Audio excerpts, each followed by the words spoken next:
Even VeryDarkman, if I had not intervened on his behalf on Easter Sunday of 2024, that was the day he was arrested. It was the first time he enjoyed freedom, and he brags about it. He will not be able to be doing what he's doing today if I had abandoned him in prison at that time. When he was arrested second time, I went to the Federal Ministry of Justice with Malami and all these lawyers, and they invited me back with Deji at 4 p.m. to say, we are going to release him. By 5 o'clock, Deji was already releasing. He's doing well for himself, but it is wrong to adopt the same method to oppress other people. So you could also have said that VeryDarkman is a criminal when he was arrested for cybercrime twice, or when the EFCC said they want to keep him for as long as they want because they suspected that he's a criminal. They are suspects. And the fact that you are suspected of committing a crime should not lead to your being sent to prison permanently without first resolving whether you have committed a crime or not. I can mention names. Even recently, you've been in this court when I was asking for them to be fair and just towards Malami. Malami is on bail now, even though he had an agreement not to talk too much with the federal government. We're talking about free and fair procedures and processes for people like El-Rufai, and we hope that one of these days he will also be out to enjoy his freedom while the trial is going on. But in cases that I've intervened in, except Nnamdi Kanu, who was sentenced to prison, I do not agree even that he's a criminal because they were unable to prove that he committed any of the crimes. So that was a political trial and sentencing. And he too will someday be out.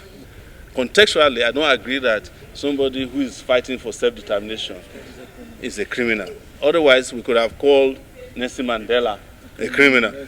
You could have called Malcolm X a criminal. In fact, Malcolm X was coming from prison where he was jailed for drug dealing. And it became a beacon of resistance that you and I use in praying to the God of justice today. So contextually too, don't be lost on it that some people that you think is a criminal are just victims of state repression. Because the state has capacity. Why don't you call me a criminal? Am I not facing 5 criminal cases in this court? Why are you not calling me a criminal? Because you know in your conscience that I've not committed any crime known to law. That they are just using their politics and using their senior advocates and judges to suppress and persecute me. They are the ones who always claim that they are professional armed forces. And without being a member of the armed forces, I know that no matter the provocation, you don't bomb highly populated areas. But the Nigerian Air Force has a history of killing innocent people from the air. And we are wondering, is that deliberate? Was it deliberate in Kaduna or Katsina, Zamfara, where they have done it, and even in Borno several times? I think there was a year they bombed a refugee camp and killed a lot of people. And what you hear all the time is that when soldiers who are on the front lines call them, they never show up.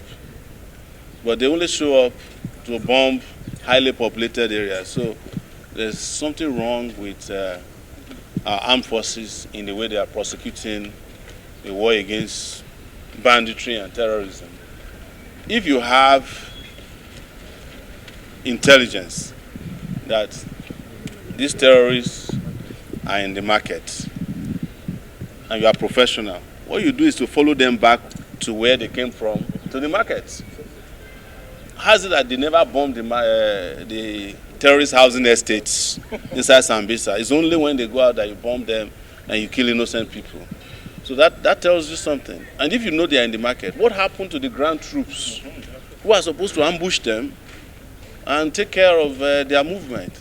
So this has become an occurrence that we can no longer even call suspicion. It looks like this is a deliberate action to target people who are already victimized and who are vulnerable by the armed forces of Nigeria. We have always said that there's always a desire on their part to kill innocent people, whether they are at protests or in refugee camps and now in markets. These people are already themselves victims of the terrorism that are allowed to grow. And now you have gone to the market to kill several of them. And you are now telling us that I saw the map that they distributed to say, oh, they saw some trucks of the terrorists and they had to bomb them. You should have followed the terrorists when they left the market, so that they won't be able to cook what they bought in the market. That's how it is done. That means the terrorists have a location that is not the market. How come Nigerian Air Force cannot locate? That's what they did with Shekau. For the years that Shekau was alive, they never bombed his abode. They're always bombing other places except where he stays. Which shows to you that they know these terrorists. And Gumi has always said it, that they know their location, they talk to them regularly, and I think they don't want terrorism to end so that they can be fetching huge profit from it.